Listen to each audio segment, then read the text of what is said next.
جشن عید میلاد النبی صلی اللہ علیہ وآلہ وسلم پر امام جلال الدین سیوطی رحمۃ اللہ علیہ کی مفصل تحقیق ہے، جس میں انہوں نے بہت سے ائمہ دین اور محدثین کی آراء کو بتایا ہے۔ پہلے امام ابن حجر عسقلانی رحمۃ اللہ علیہ کا ہے کہ شیخ الاسلام حافظ الاثر ابو الفضل ابن حجر سے میلاد شریف کے عمل کے حوالے سے پوچھا گیا۔ آپ نے اس کا جواب کچھ یوں دیا: مجھے میلاد شریف کے بارے میں اصل تخریج کا پتہ چلا، جو صحیحین سے ثابت ہے کہ حضور نبی اکرم صلی اللہ علیہ وآلہ وسلم مدینہ تشریف لائے تو آپ صلی اللہ علیہ وآلہ وسلم نے یہود کو عاشورہ کے دن روزہ رکھتے ہوئے پایا۔ آپ نے ان سے پوچھا، ایسا کیوں کرتے ہو؟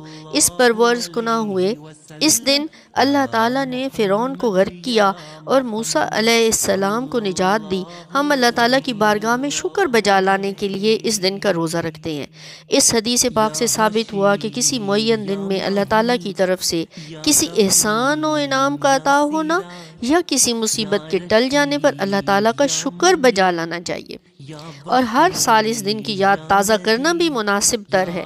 اللہ تعالیٰ کا شکر نماز و سجدہ، روزہ، صدقہ اور تلاوت قرآن اور دیگر عبادات کے ذریعے بجا لایا جا سکتا ہے، اور حضور نبی رحمت صلی اللہ علیہ وآلہ وسلم کی ولادت سے بڑھ کر اللہ کی نعمتوں میں سے بھلا کون سی نعمت ہے؟ اس لیے اس دن ضرور سجدہ بجا لانا چاہیے۔